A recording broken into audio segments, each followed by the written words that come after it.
Hamas Israel மீது 2023ஆம் ஆண்டு October மாதம் தாக்குதல் நடத்தியது. ஒரு நாடும் ஒரு சிறிய குழுவும் மோதிக்கொள்ளும் போது இஸ்ரேலின் கை ஓங்கும் என்று கருதப்பட்டது.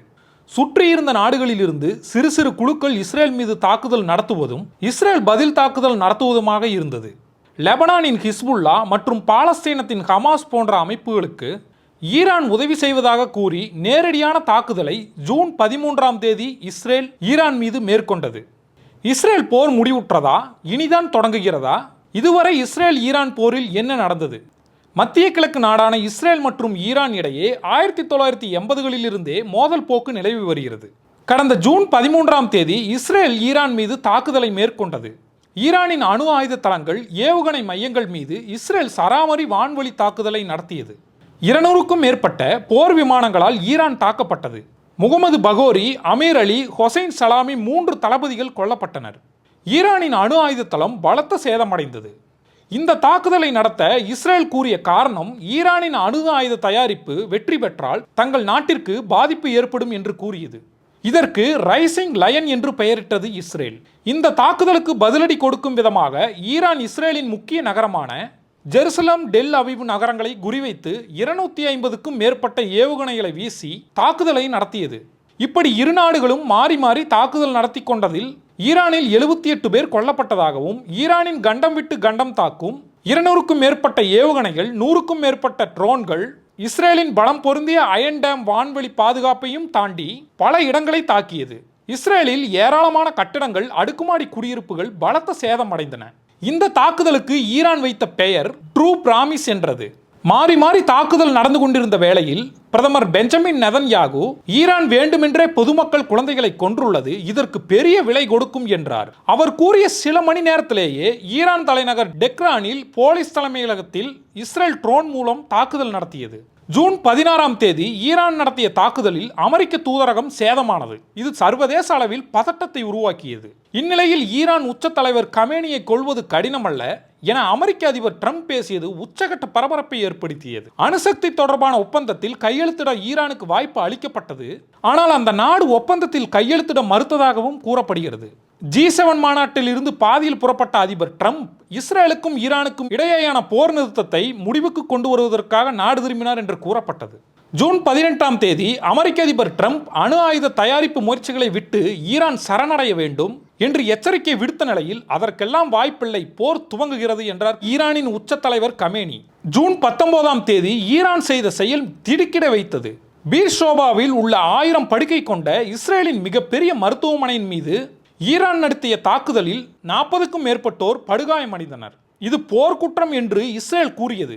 இதற்கு பதிலடி கொடுக்கும் விதமாக அன்றே அராக் பகுதியில் கனநீர் என்ற அணு உலையை தாக்கியது இஸ்ரேல். ஆனால் இந்த தாக்குதலில் எந்த கதிர்வீச்சும் இல்லை என்றது ஈரான். இந்த போரை முடிவுக்கு கொண்டு வர ஈரான் வெளியுறவுத்துறை அமைச்சர் ஜெனீவா சென்றார். அங்கு நடந்த பேச்சுவார்த்தை கடைசியில் தோல்வியிலேயே முடிந்தது. 10 நாட்கள் நடைபெற்ற போரில் மத்திய கிழக்கில் அமெரிக்கா எடுத்த நடவடிக்கையால் போர் உச்சக்கட்டத்துக்கு சென்றதாக சொன்னப்பட்டது. காரணம், இஸ்ரேலுக்கு ஆதரவாக அமெரிக்கா ஈரான் மீது 3 இடங்களை குண்டு வீசியது. போர்ட்டோ, நட்டான்ஸ் மற்றும் இக்பஹான் என்று 3 ஈரானிய அணுசக்தி மையங்களை அமெரிக்காவின் போர் விமானங்கள் குண்டு வீசி தாக்கி அழித்தது. இந்த அணுசக்தி மையங்கள் முற்றிலுமாக அழிக்கப்பட்டதாக அதிபர் ட்ரம்ப் கூறினார். ஆனால் ஈரானின் செறிவூட்டப்பட்ட யுரேனியத்தை அமெரிக்கா முற்றிலுமாக அழிக்கவில்லை என்றும், அணுசக்தி மையங்களின் நிலத்தடி கட்டிடங்களை அழிக்காமல் சில நுழைவாய்களை மட்டுமே மூடிவிட்டதாகவும் தகவல்கள் அப்பொழுது வெளியாகின. அமெரிக்காவின் B-2 விமானம் மூலம் 13,500 கிலோ எடை கொண்ட பங்கர் பஸ்டர் எனப்படும் பதுங்குகுழி அழைப்பு குண்டுகளை வீசியது. போஸ்டோ அணுசக்தி தளம் மலையை குடைந்து மிகவும் ஆழத்தில் அமைந்திருப்பதால் இதனை பங்கர் பஸ்டர் தான் தாக்க முடியும் என்றது அமெரிக்கா. ஈரான் வெளியுறவுத்துறை அமைச்சகம் இஸ்ரேலின் இனப்படுகொலை, சட்டவிரோத அரசுக்கு அமெரிக்க தூதரக ராஜதந்திரத்தை பயன்படுத்தியது என்றார். அமைதிக்கு திரும்ப வேண்டும் என்று ட்ரம்பும் ஆபத்தான போரை தொடங்குவதாக ஈரான் வெளியுறவுத்துறை அமைச்சகம் கூறியது. இந்த தாக்குதலுக்கு பதிலடியாக ஈரான் இஸ்ரேலின் வடக்கு மற்றும் மத்திய நகரங்களை குறிவைத்து 15 ஏவுகணைகளை ஏவியது. இதனால் வான் தடுப்புகளை இயக்கியது இஸ்ரேல். ஜெருசலேம் தாக்கப்பட்டது. பதிலுக்கு ஈரானின் டெக்ரானை சுற்றி இஸ்ரேல் குண்டு வீசியது. ஈரானின் 6 ராணுவ விமான நிலையங்களில் 15 பேர் கொல்லப்பட்டனர். விமானம், ஹெலிகாப்டர் சேதமடைந்தது. அமெரிக்க தாக்குதலால் கோபமடைந்த ஈரான் ஜலசந்தியை மூடுவதாக எச்சரித்தது. உலகின் 20% எண்ணெய் ஏற்றுமதி இந்த வழித்தடத்தில் நடப்பதாக சொல்லப்படுகிறது. ஜூன் 23 ஈரான் செய்தது உலக வல்லரசான அமெரிக்காவையே மூச்சடைக்க வைத்தது. கத்தாரில் உள்ள அமெரிக்காவின் விமான படைத்தளங்களை குறிவைத்து ஈரானின் 3 அணுசக்தி மையங்கள் தாக்கப்பட்டதற்கு பதிலடி தாக்குதல் நடத்தியது ஈரான். இந்நிலையில் அமெரிக்க அதிபர் ட்ரம்ப் இரு நாடுகளுக்கும் முழுமையான போர் நிறுத்தத்துக்கு ஒப்புக்கொண்டதாக ஜூன் 23 அதிகாலை 3:30 மணிக்கு அறிவித்தார். இஸ்ரேல் மற்றும் ஈரான் முழுமையான போர் நிறுத்தத்திற்கு ஒப்புக்கொண்டன.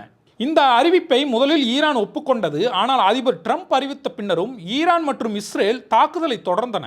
ஈரானின் அரசு தொலைக்காட்சியில் போர் நிறுத்தத்திற்கு அமெரிக்க அதிபர் டொனால்ட் ட்ரம்ப் பிச்சை எடுப்பது போல் கெஞ்சி கேட்டுக்கொண்டார் என்று கூறியது. ஈரான் இஸ்ரேல் போர் நிறுத்தத்திற்கு பிறகு ஈரான் உச்ச தலைவர் கமேனி கத்தாரில் உள்ள அமெரிக்க தளத்தின் மீது நடத்திய தாக்குதலால் அமெரிக்காவின் முகத்தில் அறைந்துவிட்டோம் என்றும் இந்த போரில் ஈரான் வெற்றி பெற்றதும் என்றும் கூறினார். ஈரானின் அணுசக்தி மையங்கள் எல்லாம் முழுவதுமாக அழிக்கப்பட்டு விட்டது. அவர்கள் அதை மீண்டும் உருவாக்க முயற்சித்தால் நாங்கள் மீண்டும் தாக்குவோம். இஸ்ரேலும் ஈரானும் பள்ளி வளாகத்தில் கட்டி புரண்டு அடித்துக் கொள்ளும் குழந்தைகள் போல சண்டையிட்டனர் என்றார் டொனால்ட் ட்ரம்ப். இந்த 10 நாட்களுக்கு மேல் நடந்த போரில் 1000க்கும் மேற்பட்ட உயிரிழப்புகள் நிகழ்ந்துள்ளதாகவும் கூறப்படுகிறது. இந்த போரால் உலக நாடுகள் பதட்டமடைந்தன. கச்சா எண்ணெய் விலை அதிகரிக்கும் என்று எதிர்பார்க்கப்பட்டது.